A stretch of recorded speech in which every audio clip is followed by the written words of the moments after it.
Alam nashrah laka sadrak wa wada'na anka wizrak. Kalau kita lapang dada, ringan beban kita teh. Kenapa kadang-kadang punggung kita nih di sini tuh pundak kita rasanya kayak keras gitu kan ya. Kebanyakan pikiran. Pas kita dipijat, kenapa nih keras banget? Stres. Kenapa kok bisa stres? Dadanya sempit. Orang yang dadanya sempit, satu kesalahan orang aja udah bikin dia nyesek. Tapi kalau dadanya lapang, kesalahan-kesalahan orang itu gak bikin dia nyesek karena masih lapang. Kayak sebuah ruangan sempit, ditaruh satu barang udah sesek. Tapi kalau ruangannya luas, ditaruh banyak barang juga masih lapang, gor gitu. Naruh lemari beberapa masih lapang. Tapi kalau kamar mandi, taruh lemari satu udah gak bisa ngapa-ngapain kan ya. Jadilah syarhus sadar. Berlapang dada dengan kesalahan orang lain kepada kita. Sehingga kita gak gampang nyesek. Kita gak gampang stres. Kita gak gampang nyimpen. Gak gampang sakit punggung kita. Kayak gitu Allah bilang. Alam nasyrah laka sadrak. Kalau udah lapang dada. Wa wada'na anka wizrak. Kami turunkan beban-beban kamu. Alladzi anqadha dhahrak. Yang memberatkan punggungmu. Caranya gimana? Fa inna ma'al usri yusra. Inna ma'al usri yusra. Fa idza faraghta fansab wa ila rabbika farghab. Itu kan ajaran supaya syarhus sadar. Pasti ada kebaikan di sini, pasti ada kebaikan di sini. Minta aja sama Allah, minta tolong kepada Allah, maafkanlah dia supaya kita enggak angqadha dhahrak, enggak memberatkan punggung, enggak jadi berat sendiri gitu. Jadi stres sendiri, jadi kayak terbeban sendiri. Ini kalau orang kepada kita. Kayak misalnya cara lapang dada itu kayak husnuzon salah satu yang paling penting. Oh pasti bukan saya maksudnya. Kadang-kadang kan kita suka baper sendiri ya. Ada yang ngomong apa chat di grup. Kita ngerasa kayak di spam gitu. Wah ini gua banget nih yang diomongin. Padahal enggak.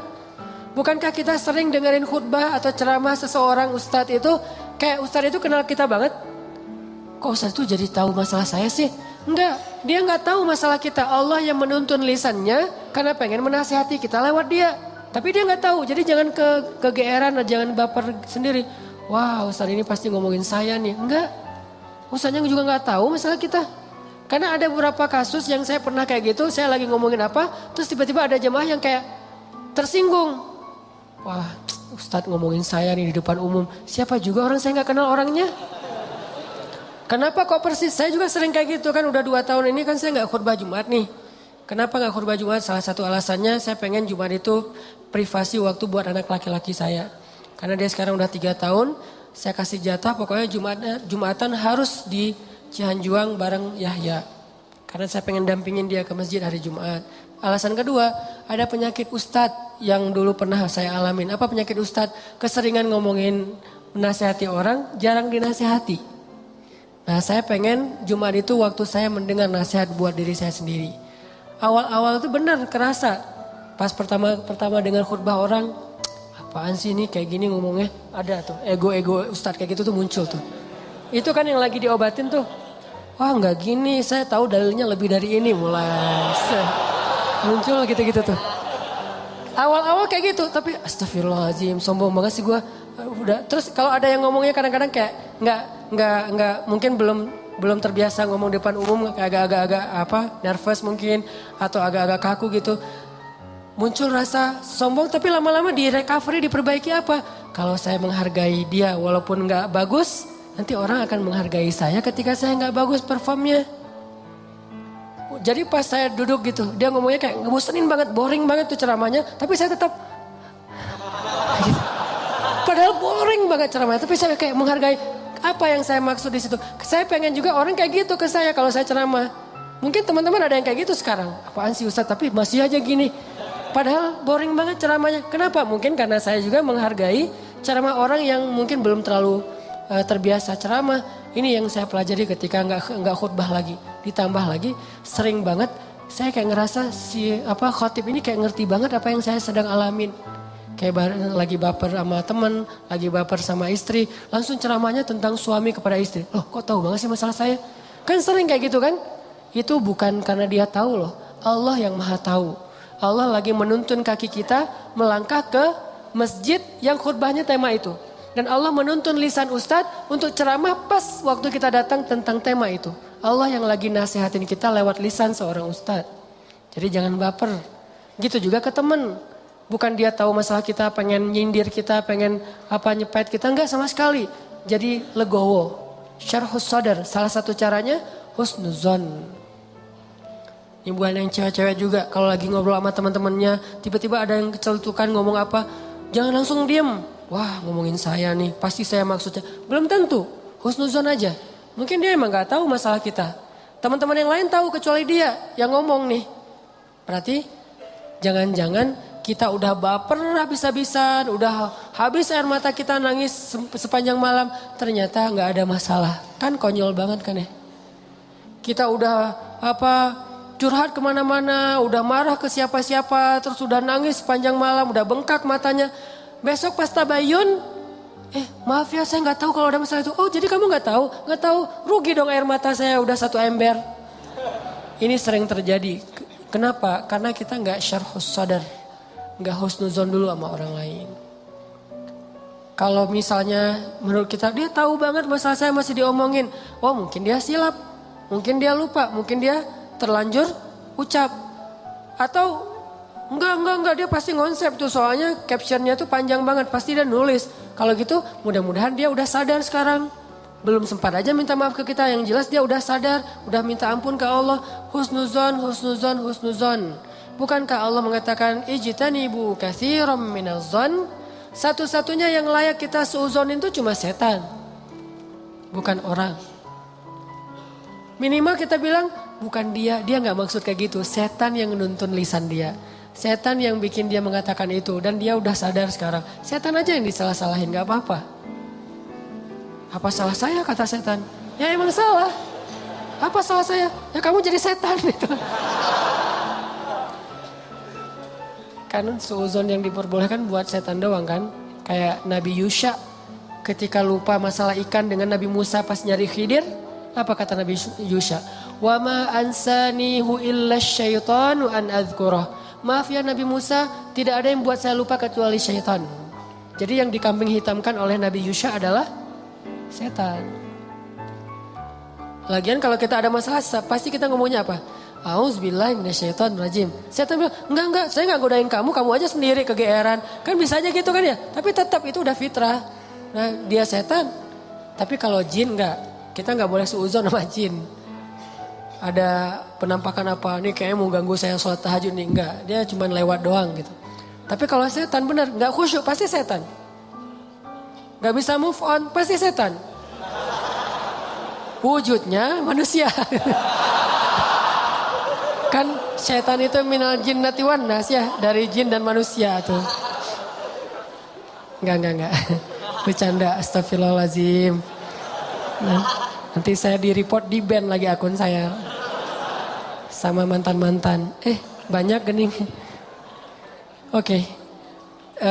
Dari orang ke kita, syarhus sadar. Secara syarhus sadar, lapang dada gimana? Husnuzon. Dan ini gak bisa sekaligus, teman-teman saya juga masih belajar husnuzon. Oh mungkin.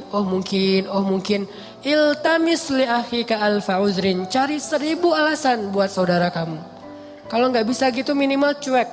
Arti cuek gak usah dipikirin. Gak usah dibahas. Kadang-kadang ngebahas satu masalah sebetulnya cara lain buat setan untuk bikin kita gak pernah bisa selesai dengan masalah itu. Terus aja dibikin berlarut-larut. Kayak ada teman kita habis ada masalah sama temannya yang lain. Gak usah dibahas sama kita.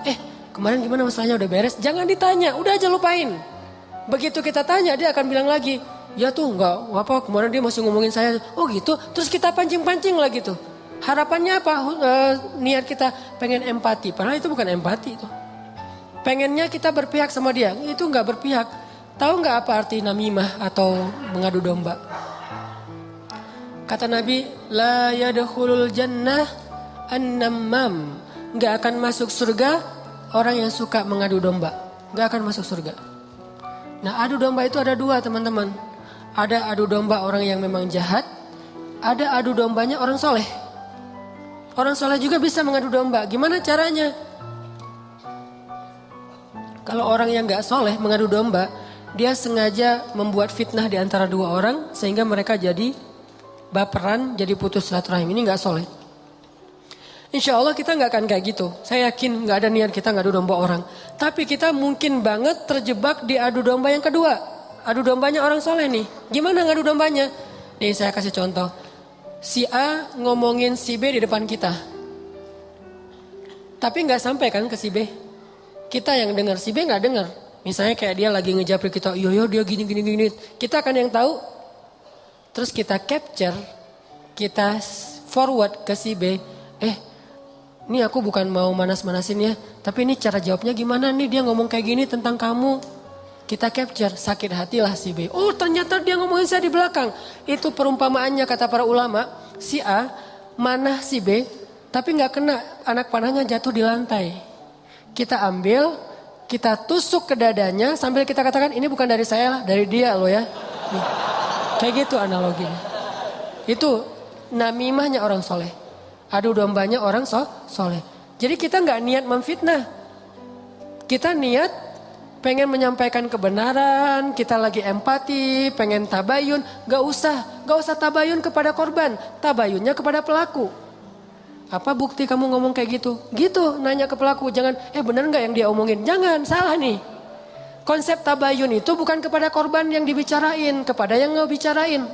Jadi kayak ada teman kita yang ngomong hal-hal yang gak benar, tanyanya balik ke dia. Apa bukti kamu ngomong kayak gitu? Kalau benar, gak usah disampaikan.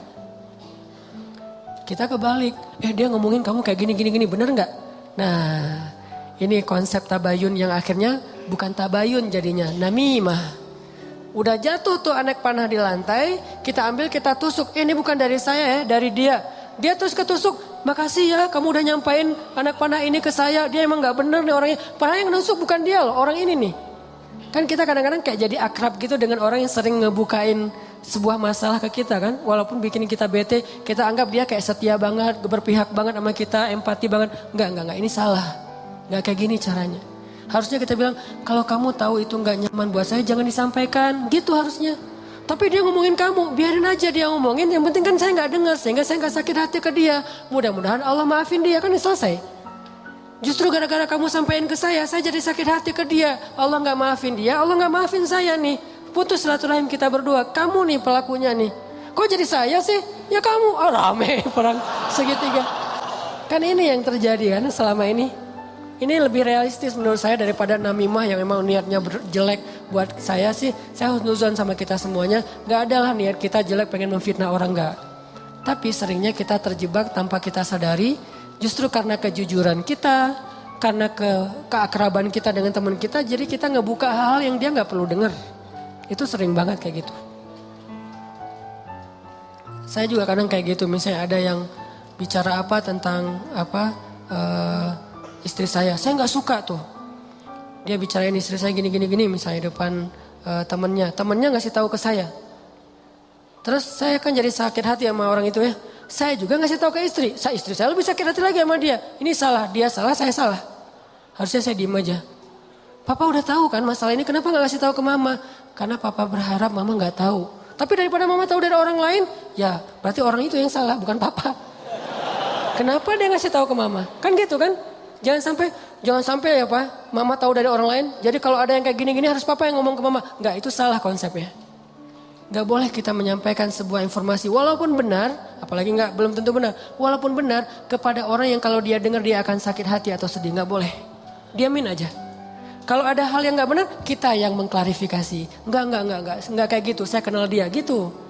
Jangan biarkan dia tahu masalah ini. Kalau terlanjur tahu, berarti ada orang yang gak tahu konsep namimah level 2. Namimah level 1 emang gak ada niat baik. Namimah level 2 justru karena niat baik. Kan saya pernah bilang, ternyata banyak hadis palsu itu mulai munculnya lewat siapa? Viralnya itu gara-gara ulama-ulama yang soleh. Jadi banyak riwayat hadis palsu itu diantara para ulama yang soleh loh. Bukan sengaja pengen memalsukan hadis. Kenapa? Karena ulama soleh ini terlalu husnuzon. Misalnya nih, ada yang datang ngomong ke saya, Ustadz, saya pernah mendengar hadis gini. Saya sebagai Ustadz, oh gitu? Ya, saya nggak pernah curiga kalau dia itu nggak jujur. Atau kalau dia itu dengarnya nggak utuh. sehingga saya meriwayatkan lagi. Orang dengarnya dari saya juga nggak curiga kalau saya akan main-main dengan hadis kan. Sehingga tersebarlah hadis palsu. Bukan karena ada orang yang jahat. Ada memang sebagian hadis palsu gara-gara penjual pedagang. Biasanya hadis palsu itu pedagang, penguasa dan ulama. Ini 3 penyebab hadis palsu. Pedagang pengen ngelarisin barang dagangan. Siapa yang memakai jubah atau sorban 7 meter di hari Jumat, maka dia akan mendapatkan dijauhkan dari api neraka 7 kali langit dan bumi. Untuk jualan sorban 7 meter. Siapa yang makan buah ini maka dibebaskan dari sihir. Dia jualan buah itu.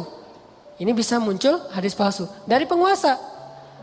Siapa yang mengangkat seorang penguasa yang kayak gini maka Allah melaknat dia. Gara-gara apa? Saingan politik.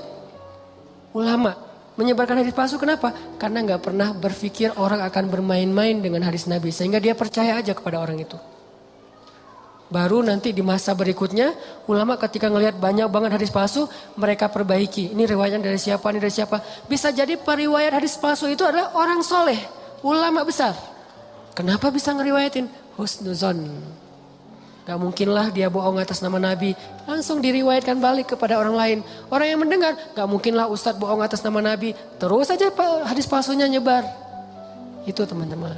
Jadi namimah mengadu domba juga bisa kayak gitu. Gara-gara kita terlalu akrab dengan teman kita. Kemarin ada yang ngomongin kayak gini. Benar gak? Siapa? Si Fulan. Tapi ini aku karena ke kamu dekat ya teman. Jadi aku sampaikan nih. Terus yang teman yang dengarnya. Makasih ya udah disampaikan. Kenapa makasih? Harusnya kita bilang. Lain kali jangan disampaikan ya yang kayak gitu-gitu ke saya. Harusnya kayak gitu. Kenapa kita malah makasih? Makasih ya udah nyakitin hati saya kan gitu kan ya. Bahasa lainnya mah ya. Makasih ya udah bikin malam saya gak tenang. Makasih ya udah bikin saya bete. Buat apa? Jangan disampaikan. Makanya ketika Nabi mau ketemu seseorang, seorang sahabat mencegat di tengah jalan. Ya Rasulullah, Rasul udah kenal dengan orang itu? Belum. Orang itu ya Rasul, stop kata Nabi. Kamu ingin menyebutkan aib-aib dia tentang saya? Ya Rasul, biar Rasulullah tahu siapa orangnya. Jangan, saya gak mau ketemu seseorang yang membuat saya bete duluan tentang dia. Biar saya ketemu dengan dia dan saya gak tahu apa-apa tentang dia. Jadi Nabi bisa nyaman. Ini cara Nabi menghargai orang lain. Jadi teman-teman, kalau kita ke orang jaga perasaannya, kalau orang ke kita berlapang dada. Husnuzon, maafin, lupain, gak usah dibahas, gak usah diperpanjang. Apalagi kita kayak ada kasus misalnya, ada 2 orang yang lagi punya masalah rumah tangga. Kita kayak sebagai temennya atau fansnya atau followersnya, kita kayak pengen nunjukin sikap membela gitu. Salah satunya kita bela, akhirnya kita bikin akun khusus untuk pembela si A. Yang B juga pembela si B. Akhirnya kita rame gitu. Sebetulnya kita lagi mengadu domba 2 orang suami istri ini loh. Harusnya kita kalau nggak bisa mendamaikan, diam. Biar mereka menyelesaikan masalah mereka atau selesai dengan sendirinya karena tidak ada yang respon. Makin direspon makin rame nih. Itu kan terjadi. Jangan-jangan nauzubillah nih teman-teman. Ada peran kita di dalam perceraian 2 orang yang mungkin terjadi. Atau 3 orang atau 4 orang atau sekian banyak orang. Cerai gara-gara kita nih. Kenapa gara-gara saya Ustadz? Gara-gara kita ngebelain dia. Makin dia mantap untuk menceraikan pasangannya. Benar juga ya kata kamu. Berarti saya harus menceraikan istri saya. Enggak, saya enggak nyuruh cerai ya. Tapi dia emang kayak gitu orangnya. Nah ini sering kayak gitu. Ke teman kita juga kayak gitu. Ke kantor, di kuliah, di persahabatan. Ini namimah teman-teman. La yadkhulul jannah an-namam. Gak masuk surga orang yang menyebarkan permusuhan atau mengadu domba. Terakhir, mudah-mudahan kita benar-benar bisa menjalankan 2 konsep ini. Satu surat At-Taubah, Ra'fah. Satu lagi surat Al-Insyirah, Syarhus Sadar dalam bergaul kita sehingga insya Allah kita nggak punya banyak masalah di antara teman-teman kita. Udahlah, jangan sampai kita larut terus membahas masalah pribadi. Ada banyak masalah umat yang harus kita bahas.